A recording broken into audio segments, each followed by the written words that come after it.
Կզրուցենք Միասնության Թևեր քաղաքական ուժի առաջնորդ նախկին ՄԻՊ Արման Թաթոյանի հետ։ Եվրոպական քաղաքական համայնքը հավաքվել է, հարցեր են քննարկվելու,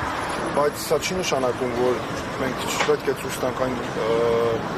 խնդիրները, որ կան, եւ մենք պետք է ցույց տանք, թե մենք ինչ ենք ակնկալում մեր Հայաստանը որպես պետություն, ինչ պետք է ակնկալի այս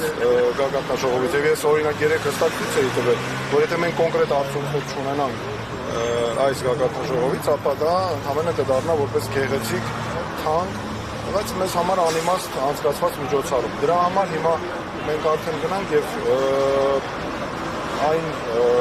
խնդիրները, որ իրականում կան, ու իրականում այս իշխանությունը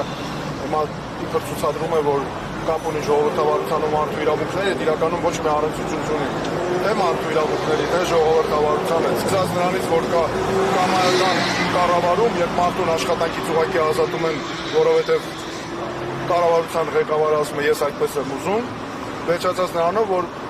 ամեն ինչ անում են, որ մարդիկ մոռացվեն ուղղակի իրանց հարցերով, ոչ թե որ խնդիրները լուծեն մարդկանց, այլ որ մարդիկ մոռացվեն, որովհետև այդ մարդիկ բարձրացնում են նրանց համար անհարմար հարցեր։ Նկատի ունեմ օրինակ հենց մեր արցախցիների հարցերը, սոցիալական հարցերը, վերադարձի հարցերը, նրանք նույն սկզբունքով է վերաբերմունքը։ Մենք բարձրացնում եք Փաշինյանը ասում է մենք սադրում ենք, որպեսզի ադրբեջանցիները իրենց այսպես կոչված քաղաքականների վերադարձի հարցը բարձրացնեն։ Վերադարձի հարցը ոչ Փաշինյանն է իր տնից բերել, ոչ էլ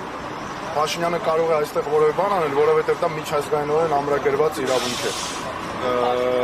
Դա միջազգայինորեն երաշխավորված է հենց Հայաստանի ու արցախցիների պարագայում։ Եվ դա միջազգային ամրագրում է ստացել հենց այս կառավարության դիմումի հիման վրա։ Շատ ծիծաղելի է ու շատ անլուրջ է աշխարհին պետությունը ներկայանում, երբ մի քայլ է անում, ինքը դիմում է, որպեսզի վերադարձի հարցը քննարկվի, հետո անմիջապես հրաժարվում է, որտեղ ներքաղաքական առումով իրեն հարմար չի դա։ Վերադարձի իրավունքը ամրագրված է Արդարադատության միջազգային դատարանի ակտով 2023 թվականի նոյեմբերի 17-ի։ 2023 թվականի հոկտեմբերի ՄԱԿ-ի մարդու իրավունքների խորհուրդն է դա ամրագրել։ 40-ից ավելի պետություններ, այդ թվում ՄԱԿ-ի անվտանգության խորհրդի 3 մշտական անդամ կոչ են արել, որ ապահովի անվտանգության վերադարձի իրավունքը։ Վերադարձի իրավունքը որևէ մեկը չի կարող, հենց այնպես չի առաջ եկել։ Մենք գործ ունենք կոնկրետ մարդկային ճակատագրերի հետ, արցախցի մեր հայրենակիցները 100,000-ից ավելի մարդ, սա ուղղակի հենց այնպես վիճակագրություն չէ։ Սա կոնկրետ մարդկային ճակատագրեր են, կոնկրետ հարցեր են, խնդիրներ, որ պետք է լուծումներ ստանան։ Պարոն Թաթոյան, օրինակ Բաքվում Արցախի ռազմական քաղաքական ղեկավարների եւ նիստերների հարցում եվրոպացի առաջնորդները ինչ կարող են անել, ինչ մեխանիզմներ ունեն, որոնք կարող են գործադրել նրանց հայ։ Պետք է ճնշում լինի միանշանակ ադրբեջանական իշխանության վրա։ Անպայման պետք է ճնշում լինի, պետք է ոչ միայն մեր գերիների եւ պատանդերի հետ կապված, որոնք ապօրինի պահվում են Բաքվի բանտերում, ոչ միայն պետք է ճնշում լինի ուղիղ, որ նրանք ազատ արձակվեն, այլ պետք է ճնշում լինի, որպեսզի վերադարձի իրավունքը նաեւ առաջ բերվի եւ դառնա միջազգային օրակարգ։ Պետք է ճնշում լինի, որպեսզի Արցախի մշակութային ժառանգության պահպանության հարցը լուծվի։ Պետք է նաեւ շատ կարեւոր է նաեւ, գիտեք, այս ամենը կարեւոր է նաեւ հենց մարդու իրավունքների ու ժողովրդավարության տեսանկյունից։ Մարդու իրավունքների ժողովրդավարությունը չեն հանդուրժում, որ մոռանաս հարցերը, որ անտեսես եւ այլն։ Դրա համար մենք այս հարցերը նույնպես կարևոր ենք համարում բարձրացնել։ Իսկ եվրոպացի առաջնորդների վրա ով պետք է ճնշում գործադրի, եթե օրինակ Հայաստանի իշխանությունների կողմից պետական մակարդակով պետք է գա օրակարգ, դրա համար Հայաստանը պետք է ունենա այնպիսի իշխանություն, որ այս հարցերը բերի միջազգային օրակարգ, օրինակ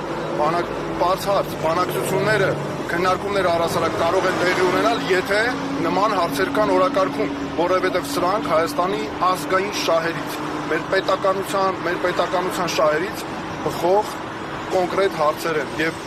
եթե դու դրանք չես բերում բանակցային օրակարգ, եթե այս հարցերը միջազգային օրակարգի մաս չեն դառնում, ապա դրանք աստիճանաբար մոռացում են եւ սա ձեռնտու է միայն Ադրբեջանի։